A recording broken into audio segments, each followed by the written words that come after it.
It is 1 p.m. on August 19th. This is the budget meeting for the Spring Lake Garden Home Service Area. We are happy to see we have the full committee sitting here in the room. So we have quorum, and it's good to see all of you. On this side of the table, I want to introduce Ray Furbez, your finance manager, who's here on site in Celebration. I'm Jacob, the general manager at Celebration. You have Alex, your new service area director, and Delise, your service area administrator. Potentially on the call. Right now, there's no one on the line, but I think Charles may be Charles, your board liaison, will be jumping on the call to join, as he has been attending most of these budget discussions. For a little quick overview of how we've been running these, we have about 45 minutes with a little bit of buffer time we need to run over. And I'm going to be passing it off to Ray. He's going to go through the budget in full of how it's presented. And then we'll take questions collectively from all the committee members so we can get all the questions and hear you equally, and then provide a general answer and then open it up to dialogue.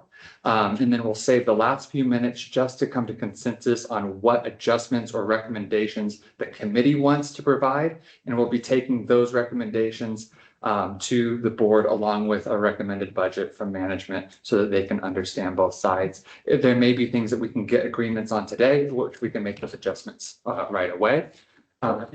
That I'm going to pass it over to Ray. Look forward to this, as there's a lot of items that we can have some great dialogue and hear the committee's input on adjusting. Hi all. It's nice to meet you all. I think I haven't seen any of you guys except my friend here that goes always to the finance committee meetings. So if we start from the bottom up, so for 2026 we're suggesting 14 cents. That represents an increase of $11.86 or 8.5% increase. Now there's going to be two main drivers for this increase. Is going to be landscaping not on contract, and it's going to be the increase for the service management fee.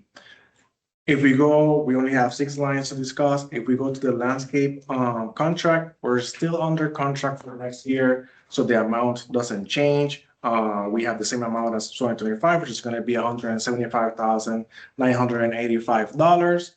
We have for the landscaping not in contract, which is all services related to landscaping that are not included in the current agreement that we have with a provider.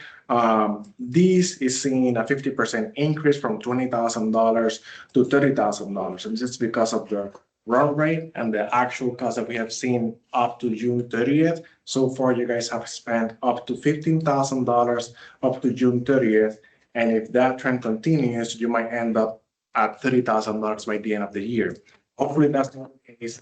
That's why we're assuming that for next year, we're going to be spending $30,000, but this is one of those lines that you can argue that we can lower if you feel comfortable with a lower number in this case. And I'll do a quick interjection. We don't expect to actually reach that forecasted amount of 30,000. These forecasts are all just whatever the actual 6 month is times 2.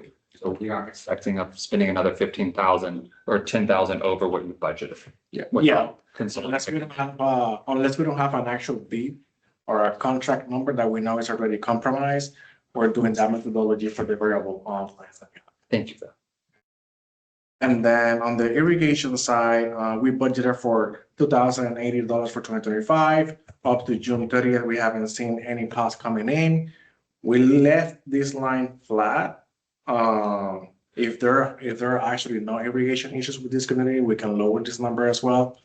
And then moving on to the administrative expenses, we have a placeholder for $100 for those residents who would like to request a coupon books. Each coupon book to submit payments is $10. We're just assuming that 10 people are going to request this. Not a lot of people do request the coupon books, but we have seen a couple of them actually requesting per service area. So that's why we added 100 placeholder here.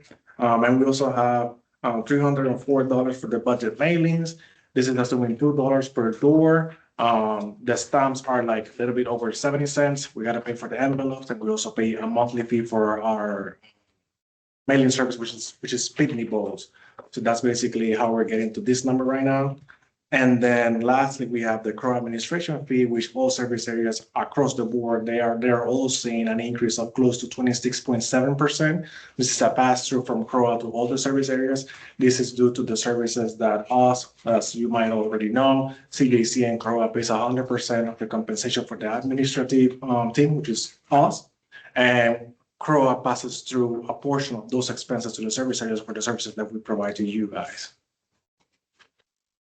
Thank you, Ray. That's a good overview of it.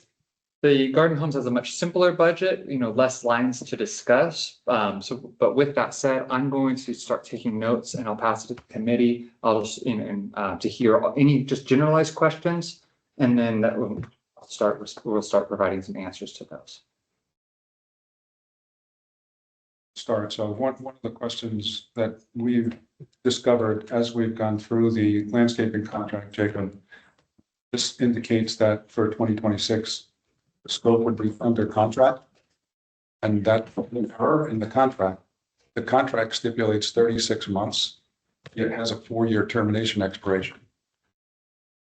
That needs to get reconciled because it's apparent that the contract should have only been for 36 months. Yet it shows an expiration date of December of 2026. That needs to get corrected. One way or another, either. You need to see that or. I'm aware of that. Thank you. So technically, they're not really under contract. Yeah, it's not really under contract now for the new year. And it is started in 2024, 2023. It started in 23, January 1st of 23. Yeah. So 23, 24, and 25 is under contract. Yeah. And 26, which is what you're talking about, is could be, depending on whether it's renewed or extended.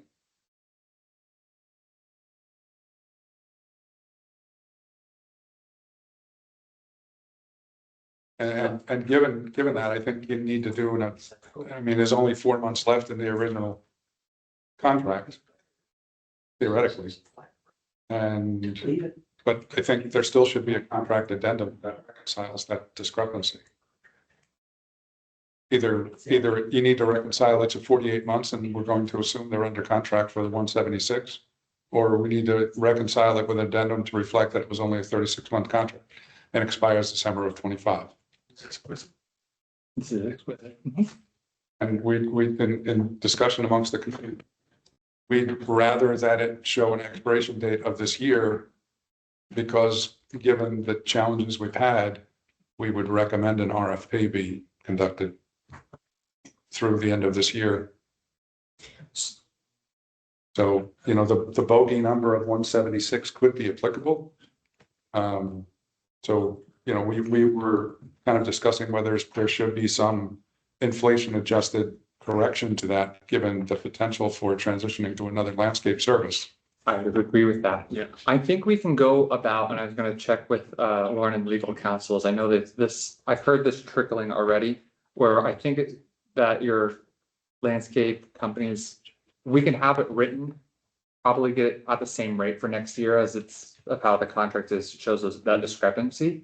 And I would advise that we continue down that path, even if we're going to look at doing other things with the contract, just in that sense of knowing that we could, even if locking at this rate for an additional year would be better than that. You still have an out. If you want to do RFP, you can still out your contract, and then change it to whatever you want, but just trying to.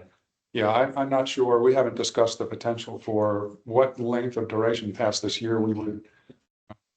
It's hard to do a month to month for this kind of service, but until we reconcile an RFP, but given the level of services that we're not getting, Jacob, in terms of the quality and the performance of the work being conducted, and I'm going to send you a note on this tomorrow, citing all of the contract conflicts and non-compliance actions that have to be reconciled in any contract, either this one or the next one.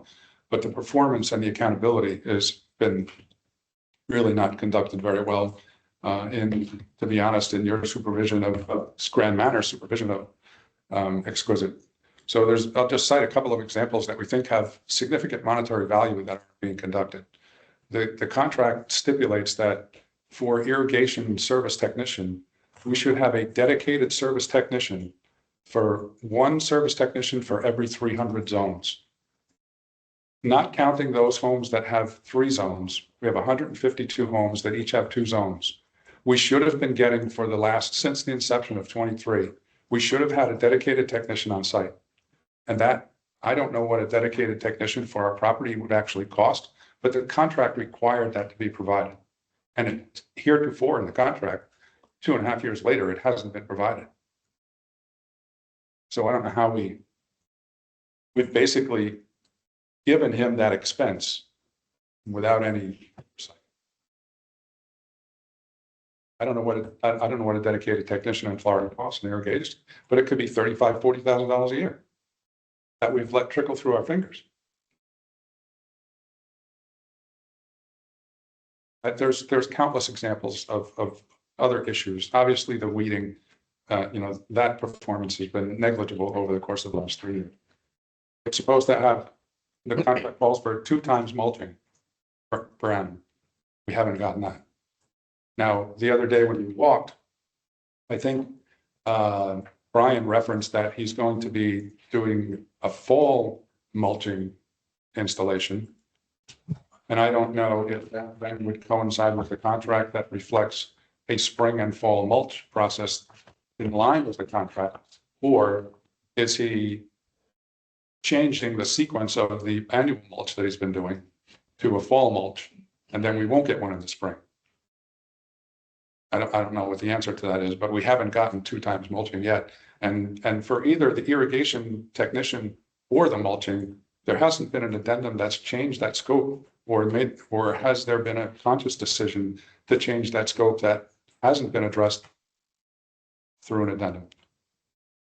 I don't know the answer to that, but somebody needs to have an answer for us, because right now there's no explanation for it and how that service hasn't been supervised properly and how that money has slipped through our fingers.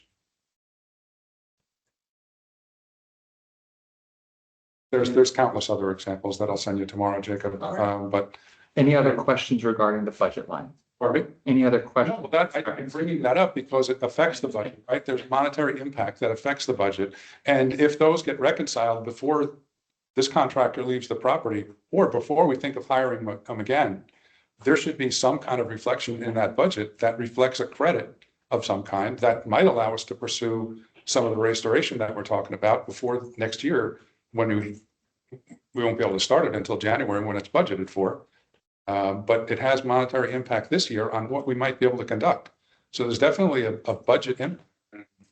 You have to get together with Exquisite and figure out how that money is going to get reconciled back to our community. But that needs to be reflected in the budget. Or if you did selectively change the scope and agree with Brian he wasn't going to do that scope, then it shouldn't be $175,000, because the technician expense should come off the 176. So that's why I'm bringing it up as a budget issue. So it's not immaterial to this discussion of a budget.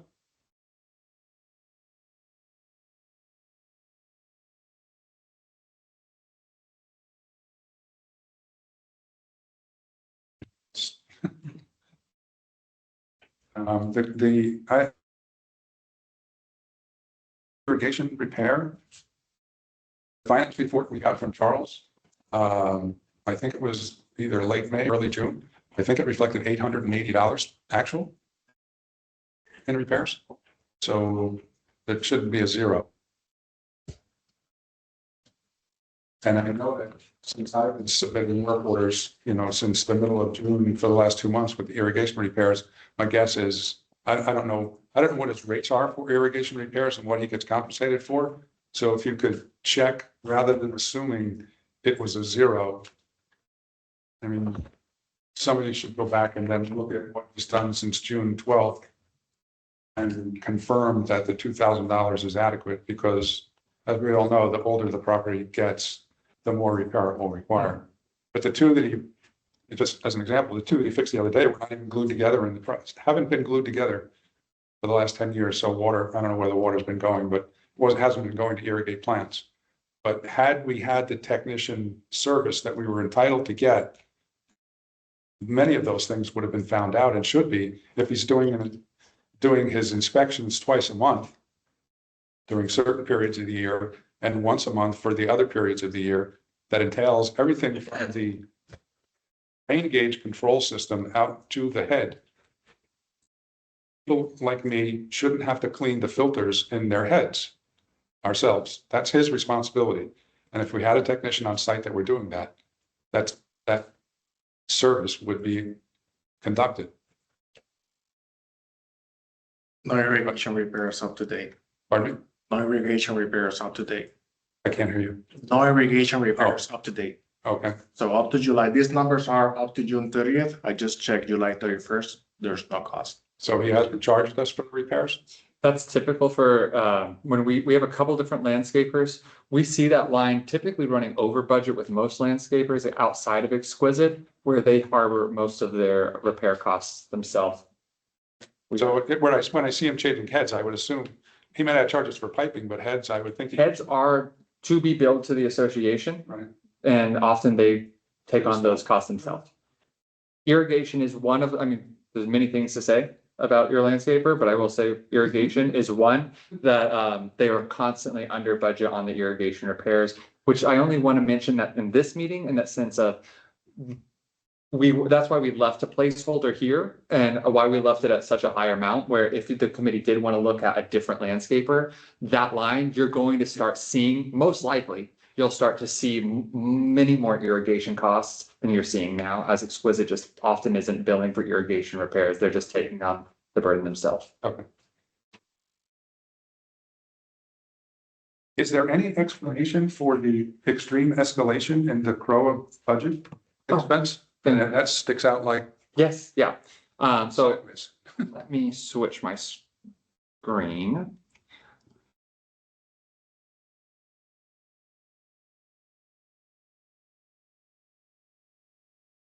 Double check this. Okay, no one else is online. Just checking. So a little background that we've been giving based off of the service area admin fee on this. The admin fee as it runs is a pass through to CROA. So, if the service areas had their own management association, there would be multiple different lines of to provide the services there.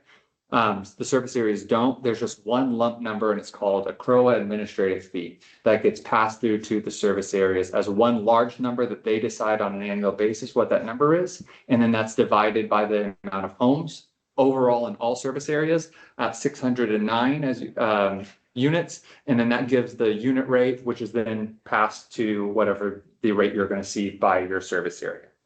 When Grand Manners stepped in 2021, there was no formula provided on what created that administrative fee, which was roughly that $182,000 at that point.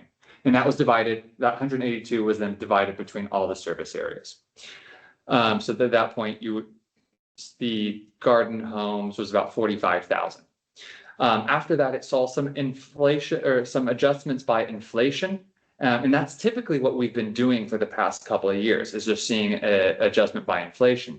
The issue I noticed last year in these same meetings, that there was a lot of pushback on saying, well, why is it going up? What does this cover? We don't know if we're getting the value out of this admin fee. And I couldn't sit in the room and say you are or you're not, because we didn't have a number to justify it. But when CROA and Canoa were working on their cost share this year, we did an internal analysis on time spent from staffing on Canoa related businesses, specifically our CJC staff members, which at this table, Ray and myself are employed by the Celebration Joint Committee, which basically means that we provide services to Canoa and to CROA. Your service area department is solely out of CROA because they only provide services to CROA related functions. All of that to share, we used that structure to provide a study to the service areas with no goal out of that. We didn't expect it to rate so that the number would show that it's higher or lower. I actually thought it might be lower whenever we started this, but whether that be the case, it doesn't affect anything on these employees over here. They're paid the same rates by CROA or CJC of whatever CROA or CJC boards determine. This is just deciding what pass-through is CROA passing to the service areas. So doing that study, analysis that the staff time, and this is for all service areas, not just yours, but in a collective between the service areas, it provided us this analysis of the staff time spent on solely service area related matters. So 5% of the executive director's time, 20% of my time as the general manager. Your service area staff, clearly 100% of their time is dedicated to service areas. And then the percentages are smaller down here. One of the higher being the resident service manager. And that's partial to, they help with the reconciliation of the electric bills and the water bills for the service areas, or any issues whenever it comes to billing of the service area dues. So they do a fair amount of their work plays into that. If we just use mine as an example here. So this is based on, if you say there's 40 hours in a work week, how do you spend your time? It would be 20% of my time or would be spent on service areas. 15% of my time is spent on CANOA. And then that leaves the remainder 65% of my time for CROA functions only, parks, whatever it may be. So those percentages go to a flat 100. So I only say that because there was a concern that we were double dipping in pots, and there's not. All of these percentages go to 100% of compensation. That study brought it to that just based on salaries of all of this combined, it came to a total of $305,000. We continue this analysis of what we did with CROA with CANOA based on if with those employees, there's contractual benefits that CROA is paying or CJC, a burden rate on those as well, an expected increase by 4%. CANOA has to pay CROA office space rent. And since there's dedicated staff to this, it was assumed that they pay the same if that was the case, an insurance, networking cost, and an audit fee. All of these items down here, they're here, but no one's considering them. They're saying, no, those all stay on CROA. Those are CROA because that's how it's always been, and we're not going to adjust that. But what the board and finance committee in their review have looked at doing and what they're looking at doing, and any discrepancies I can understand, but those, I just ask that you take those to your CROA board, as those conversations we just sit in the middle of, but don't have any weight on what makes this amount up. We just provided this information and let them do with it as they wished. So they're looking at that 305 number. In 2025, so this year, that number is at 214,000. Quite a big amount of difference. Based off of the recommendation of the finance committee, they recommended stepping it up to meet that 305 number, but doing it in a 2-year step. So doing a step up to 269 this year and then a step up that next year. So that's what's making that about 28% increase on that line this year, with probably a smaller but still substantial increase next year, and then it flattening out. There's just the background on that. I can help if you have any questions I can answer. If there's things you don't feel in line with, I recommend that you speak with your liaison or with the board on those matters, or I can help facilitate in passing this through. I'm happy to do that. I just don't have control over what this is set as. So they've been under budgeting? I guess what's the logic of, what's the reason I didn't understand the logic for the reason for the adjustment. So this was, yes, the idea is that the service area admin fee is based off of what CROA is paying, what services CROA is providing to the service areas, and are service areas paying for those services, or is CROA paying for those services? And it was through this assessment showing that just on compensation numbers, the amount of staffing usage is at a higher amount than what they've been paying for in the past. So, all in all, this is running flat, whether in the sense of setting your compensation is CROA is paying one amount. It's just now is Allocated. The 4,500 residents making up this difference, or is because that time is dedicated to service areas, are they saying, well, the staffing for that dedication, are we sliding that over? It's a change in methodology as far as the way you're calculating it. Plus, I assume there's some increases in compensation that you're paying the people who this is wanting reimbursement for or a fee for? What more people, higher salaries? Not necessarily, as even those numbers were based off of before we did any structural changes in your service area team. And how many service areas are there? 14. And of that 14, are we the only one that's like us that has the landscaping provided for residents? No, all the service areas have the same landscaping, or has landscaping in them. The only thing that differs in yours is it doesn't have it doesn't have lines like your reserve study, or, So those would be townhouses? yeah, townhouses. Besides us and townhouses, what other type of entity would be a service area? We have some that are duplexes, but they're basically Okay. townhouses. They're just not considered, they're duplexes or triplexes, but townhouses. Okay. Nonetheless. Yeah, I've often questioned the costs of common area landscaping as to why as residents, we pay that when we don't own that property. Common area being your service area. Yeah, it's like from the curb to the sidewalk or out by the lake. I don't think those homeowners own all the way to the sidewalk. Maybe they do and I'm wrong, but if they don't, then it seems like if that were in another Be part, paying for that would be being paid for through either Croa Parks or CBD land. does Exquisite do that work?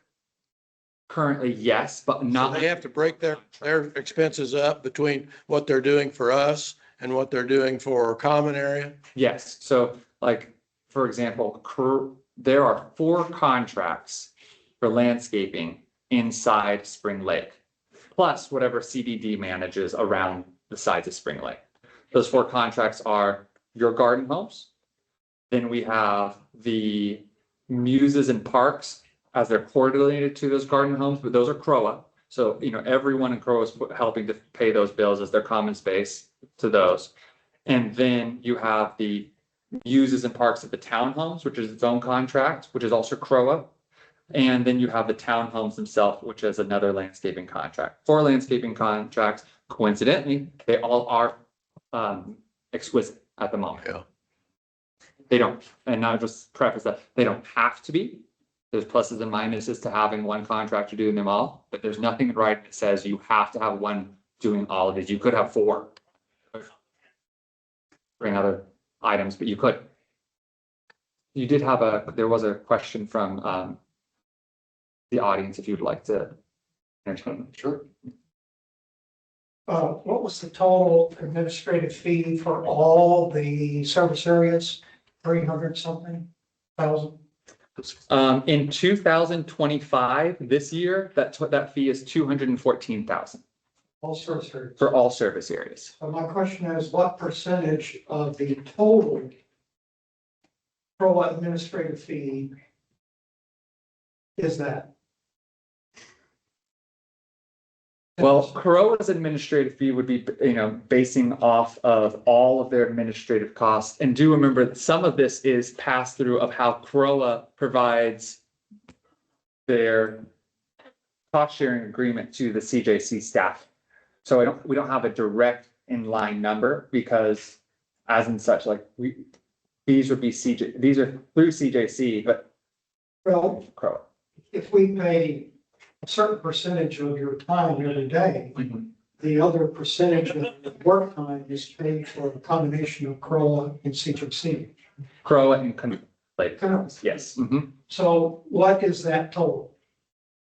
So that's like the example I gave would be mine is, so if you have 100, I have 100% total, meaning 40 hours a week or something in that sense. 20% is service areas. Yeah. I think it's 15% is Canoa. I understand, And but what is then- the total dollar figure that Grand Manners is charging Canoa plus CROA? In other words, your total benefit package. It's a little over 2 million, close to 3 million. I think that's, so let's see here.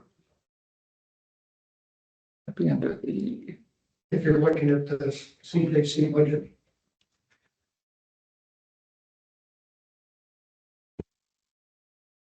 the CJC administrative is 1.7 or 1.6 this year. And the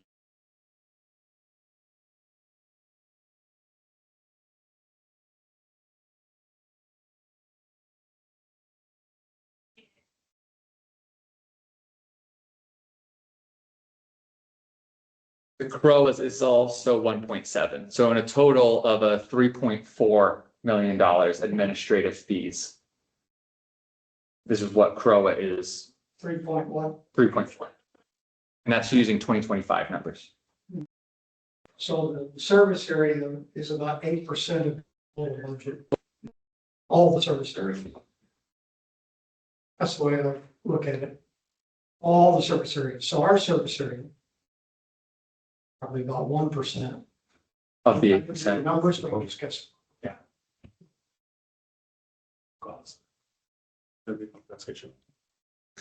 Well, so Ray asked, why would we be including any other costs inside of the, Outside of compensation. I was doing the administrative, because I was taking administrative as a total. Mhm. And I think that would also play in line to, but in that sense, it would be then we would look at it as This is 269 is out of compensation.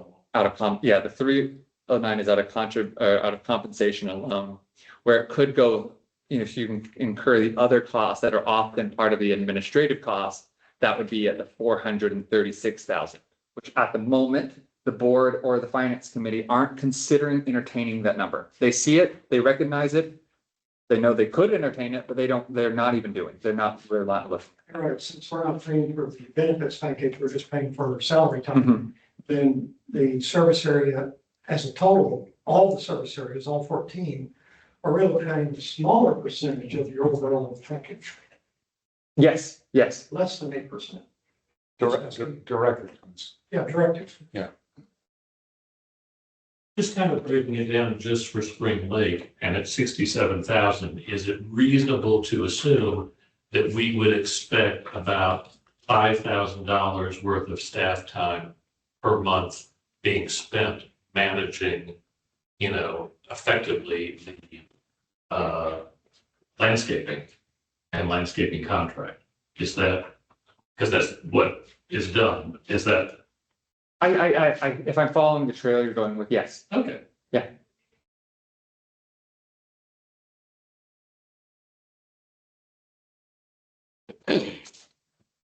Other questions on that service area admin fee? I understand that's an interesting conversation, but. Okay.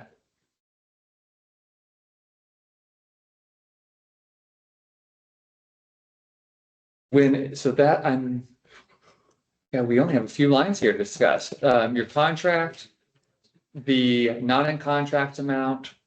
A line that is added in here but not funded currently, and this is, you could look at funding, I don't think you need to though, is the trees not in contract. So that would be any tree trimming or tree replacement or anything with roots related. We added this in a lot of the service areas as we were seeing that this line of the landscaping not in contract was getting quickly diminished by tree issues, whereas but most service areas have more mature trees than Spring Lake does. So we've been funding that, we've been recommending funding in that line. Maybe down the road when the trees mature, we would look at funding that line, but that's why it's left empty at the moment. So most of the trees though that are CDD trees. CDD trees, So, and that's the reason we've added it. well, all of the other trees are supposed to be kept at a height of 10 feet. That's the reason we've added it this year, is because those CDD trees in most of the other communities are much larger now. And CDD has changed what they're trimming on those trees, where in previous years it was the full tree and the full canopy. And now they're no longer doing that. They're only going to clear for road clearance. So if it's an issue of, well, the sod's dying because the tree is super thick, or it's growing towards the house, those costs to do either a canopy reduction to allow light to grow vegetation below it, or to just reduce any branches towards the house, are now needing to be paid for out of the responsibility of the service areas. Because CDD is not taking on that responsibility anymore. Nothing too concerning for Spring Lake Garden Homes. something to note though, if in that sense. How would you fund that now if we're not funding that line is out of your general landscaping, not in contract line? I don't, but, no, Oh, just go back to that for a second, Jacob. Mhm. So they're not going to be actively trimming trees? Or See- they're going to do it in a different manner? CDD is not, is trimming trees on an as-needed basis for road clearance. And that's their main Strictly. preference. So they're not doing any kind of canopy? No. Limb I removal? go to the CCTV meetings, they're only trimming for clearances over the sidewalk, not for thinning. And they're doing the entire celebration on 3-year rotating basis. In other words, they do about a third, a third, a third, and by the time you get around, it's start over again. Just something. Bring any unexpected cost for your service area, but it is something. Well, yeah, I mean, some of them, if they're going to clear for sidewalk and vehicle, pedestrian and vehicle traffic, then I think that's probably okay for zero for now. I think so. That's what we recommended not funding it. Yeah, and that's the biggest problem we have is that they really don't do that well. Yeah, I noticed on that walkthrough, there was a magnolia tree close to a house that maybe we would consider. So I mean, in that sense, that's where I would recommend that even if it's taking that 30 and saying, well, we don't want to go above that, but even saying, well, then let's make that 27 and put 3 in the tree line, just to help you understand in future categorizations, how much money you spend on tree related matters versus landscaping related matters. You can also just not do that. And next year we can categorize tree cost in that line and just watch our budget closely and underspend on the landscaping But, as well. but like at my house, I've got a tree that's on my property. And there's a violation of the contract because it says they'll clear it within 5 feet of the residence. And they never touched it, never looked at it. I've asked them 2 or 3 times if they would come in and spend 5 minutes just to trim it and get it within the 5 feet. They say, yeah, we'll do that one of these days. But in the 2 years I've been asking, it hadn't happened. What's the address? 1350 Coral Stone. Okay. I've got one But that's pretty good sized tree. And that's part of my comments in the memo tomorrow, Jacob, is again, it Yeah. relates to the work that they're not And- doing and they're not being supervised to do or held accountable. That's exquisite, not CD. What's that? That's That's exquisite you're talking exquisite. about. Yes. Okay. Because it's not one of the easement trees. It's not. Well, and I've got like street signs. If I were you guys, I'd be worried blocking the street signs. I think poses liability to Crow and everybody else, but they don't seem to care. And I've got one street saying it's a one-way sign that the trees have just covered it. And it would take 5 minutes to open that up to where cars are going the wrong way down that street all the time. I think they blame, well, we didn't even see that it's a one-way. So those things, I've been involved in HOA where that did come back to bite us when we had a street sign that was blocked and they blamed it in a serious accident. They blamed it on the HOA. So it can happen. As we reach towards the end, I just want to make sure I fully capture any of these. This one, I wrote a note, pending the additional email you're going to send so we can look at that. But is this something, I mean, this is the main opportunity you as a committee to have to provide recommendations on large adjustments. So in the sense of, is this something that you want to consider next year, adjusting this 175,000 to a different tire? So that way you have options to look into other landscape companies. The quandary we have, Jacob, though, is we don't know if that's a real number for what we should forecast with another landscaper because of so much of what does not get done, providing us fair value of that number and what somebody who will actually do what's in the contract is going to cost us. If if Exquisite has assumed that I'm going to charge you $176,000 a year with the expectation I'm going to shave off all of those things I'm not doing, we could be spending $250,000 in another contract with another contractor. Mhm. So I don't know where we are, relative, because the performance has been so bad and there's so much scope that he's not doing. we don't know what a real number might look like. So I don't know what number to put there. You know, we may just have to, I mean, I think I'd hate to put a number in there that says, and then, you know, let's say 250 and we increase this budget even further, people are going to have a canary with that because of their expectations of what hasn't happened so far. There'll be a riot, and nobody wants to pay more until there's some demonstrable evidence that can support what the scope of the contract calls for and what their property should look, the expectations of what their property should look like. And telling them we're increasing the budget for landscaping, they may feel better about the fact that we're changing contractors and we could maybe achieve a better level of service. But I don't know what that number should be.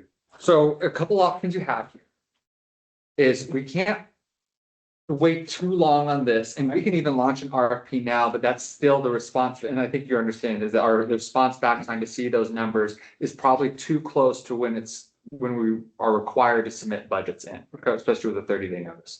So we can do you have a couple options on the table. You have where's their operating? Yeah. So you have a well-funded operating account. In that sense, I'm not saying I'm recommending this, I'm just throwing some options on the table. You have a well-funded operating account where the sense we could look at remaining flat or in the same, or in the sense of looking at this in the sense of you're going with the same contract, same cost, but we can still entertain other options. And then even if you go into other options and saying, let's get a different landscaper, but they're gonna cost us 15% more, that's about $21,000 more a year. We didn't budget it.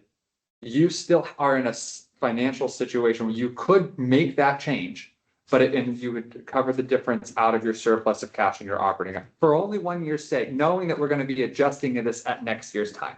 So that's one option to not, because of the circumstance you're in now, not to say we're raising it based off Theory. Yeah. There's one option there. Another option is to raise it based off of this is something we're really wanting to do. We are not going to be, we want to provide us that space to allow the committee to go to RFP, to entertain other options when we know other options are going to be more than what this is. Maybe they're not, but Yeah. when we've done RFPs, we've done 2 this year recently for landscaping, and each RFP came in well above the contracted rates with the vendor. So, and we could even go back and look at what those percentages were and find a midpoint and recommend that. And then in the budget letters that we mail out to your community, they're seeing an increase, but we could clearly work on the verbiage saying this increase isn't actually going to your landscaper as is, but it's allowing for the association to go to RFP to bring in a different landscaper and allowing some budgetary room for those adjustments. You have that option available too, where we could go, As it is, we're going to need to explain the increase yeah, so just because of the CROA fee. yeah, and that's required in the budget letters anyway that we have to mail out. Is we need to explain what the increase is going towards. Usually we're saying it's going to your reserve contribution. This one of the increases, we're going to say it's because of the CROA administrative fee. And that's going to be one large reason why you're seeing a percentage. And if it's based on extra room and landscaping, that might be the other. But that we don't have, we can play with that if you choose to, or we can leave it flat and you can eat it out of that. This is the table where the committee can help us understand what we want to do for that scenario, just looking at budgeting for next year. Let's chew on that. Okay. These will be taken to the board for the September workshop is where we're going to be kind of asking for their blessing on it. That is on September 10th.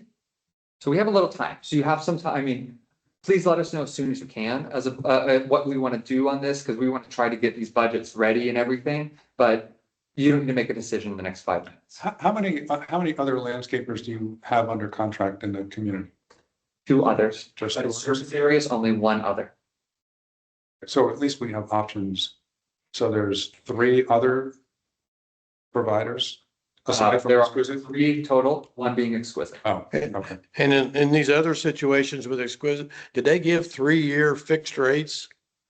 I find that very unusual, how you can afford in the contracting business with today's inflation of saying, I'll charge you the same thing for what looks like 4 years here. Yeah, and I think we had That means you had to have some fat in it to begin. extension at the same levels, and Exquisite accepted that contract extension at the same. Yeah. level. That's what we'd be proposing. Even if the case we do anything, just for clearing up paperwork, we're gonna propose that. But do you have anything else in your life where they say, we'll fix your charge for 4 years? I don't. Yeah, that's fair. I mean, they make money on extras, you know, for the other extras. Exquisite's just one that they know that their And reputation. who recommends the extras? The extras would be anything in that landscaping, not in contract line. And so that would be. where- So is that something that Grand Manor says, we'd like for you to do this?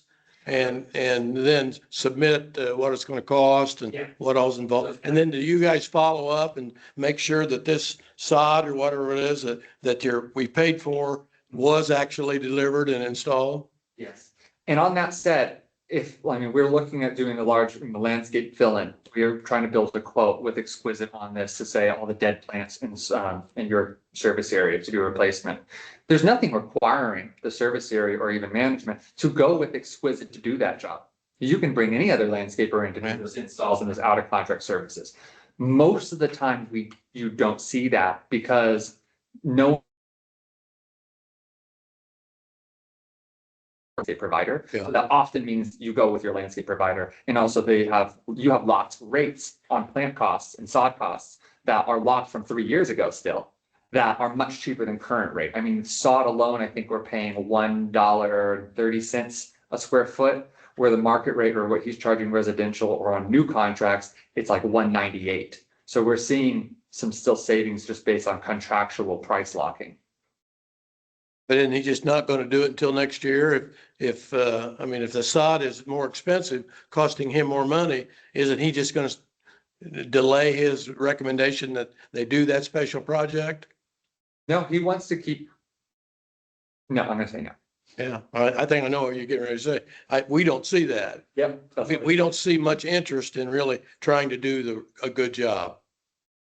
Yeah, but he will recommend, I mean, that's why with this, he's the quote to help fill in the landscape placements. The committee doesn't have to approve it. We don't have to go with it. You can choose another vendor on doing those infills. I think sometimes that's worthwhile because I think you will get somebody who'll come in and really try to do a good job, hopes to get future business from you. Mhm. And I think they'll do it quicker. Now it's 6 months, maybe we might get around to that type stuff. Well, I don't want to look at something that looks bad for 6 months. Mhm. You know, I didn't come here to live in that kind of environment. I'm used to a landscaper that comes every week that I talk with when he comes. I know when he's coming. I know what he's going to do. And if I say I'd like this done, he probably does it without any problem. Or he might say, I need a little bit extra money to do that and I'll take care of it next week when I come. But I don't know when these guys are coming, and they never really come and do everything at one time. You know, it's one guy comes through, he's down the street, and then, it's very hard as a homeowner to really like the way the landscaping is handled here. And I know the advantages of the contract situation we've got, but I'm beginning to wonder if it's really worthwhile. And when I see this administrative fee that's even going to keep going up for next year significantly, I wonder, what are we really getting out of that administrative fee? Are they supposed to watch that this contract is complied with? And I just looked at my property this morning. I had 11 contract violations, which I consider significant, with Exquisite. That's just at my house. And I'm sure elsewhere in the community, it's that or worse, because I do most of my own work. And that's why your service area is one that I know Alex and myself are highly focused on trying to work with the committee and holding up these contracts to say, let's get it better for what you're paying for. Not look at spending more money right now. Let's get it better with what you're currently paying, because that's what you deserve and that's what it is. Well, I think they need to take a look at the contract and say, can we actually fulfill that contract with the amount we're charging you? They've got a deal in there where they hand weed if necessary. But you know how much time it would take to hand weed everybody's house? I spent 3 hours at my own house the other day hand weeding. Well, and some places are a lot worse. So, I mean, I can't imagine how they could fulfill that contract based on what their charges, to be honest with you. And I think that's probably why they're not doing these things. I see that you're at about $96 a door. Most service area contracts are or we're seeing, I mean, they fluctuate. There's some a little less, but some up to $131 a door. Keep in mind, those aren't doing any private areas as well. In that sense, I'm seeing some that have less square footage of common space of landscaping that are at higher rates with the same or other vendors. So I see what you're saying on this, concern of meeting the scope for what they're doing, but also in the sense of if we want to look elsewhere, where do we expect that number to fall in? I think you should, I don't want to turn this into our quarterly meeting and just focus on, landscape performance, but as I said earlier, it has significant impact financially on what our decisions will be on what we have or haven't received in terms of service. And so, I think we're resolute in the idea that we would like an RFP done. And so, going forward from this date, anticipate that we should have one that leaves enough time for a transition, which would be November 30th submission. I don't know, can you get somebody under contract that quickly? But you need to tell us when that should be struck. We're a week away from September, right? So we need to get. We can most likely get an RFP out by the end of this month, and then a 30-day window on that, which means collections back by the end of September. The bids back in October. I'm just saying. Yeah, if we could make, anticipate. A little more time with the committee on writing the RFP, just to make sure it's captured everything. Yeah, I think it should. I think we should rush the RFP. No. So in that sense, that's the fastest route, as you could see, October. I'm worried about fast, I'm worried about. So with that said, second week, and so we only have a few more minutes left here. I'm only cautious of that because there's another meeting starting, but the week of September 22nd is when we're looking, it's just about a month out, and that's when we're looking at scheduling. So we can even look at, some preliminary work before this, and really we can even make that a good discussion item, if that's okay with you. I know that's a month. I'm not saying let's delay it, No. but I'm just saying let's use that as a benchmark time for that. Okay. Then in an RFP, do you show them a copy of this scope of services?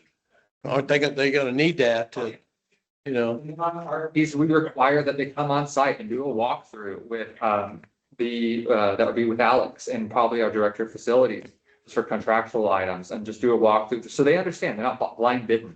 They can fully understand what those items are. But we would agree that, and that's what we would want to work collaboratively with the committee, just to understand, make sure that everything that is on the expectations is captured in that RFP. So that way you're getting a clear, you're getting bids back and responses back that are in line with. But I think you have 30-day out. I'm almost. We do. Yeah, you have a 30-day out. But there's a lot of other levers in there to enable action. We've been talking about, really focusing on site condition for probably close to 3 months. We've done walks twice, 3-hour tours. But there are, given what we communicated at town hall, what we've been communicating and escalating since, I've taken the responsibility, to elevate the awareness of this. There are 3-day notices that you have the ability to send him. Why hasn't he gotten one? Because there's a 3-day notice for action. We recognize the problems. Let's say 2 months ago, I did work orders for weed control just so there would be one on record on June 12th. It got closed. And the response was probably from Rose, we're going to escalating this. He should have gotten a 3-day notice because he's let it go for the last 2.5 years. And there's a 72-hour cure period for that 3-day notice. Why doesn't he have one yet for any of these conditions?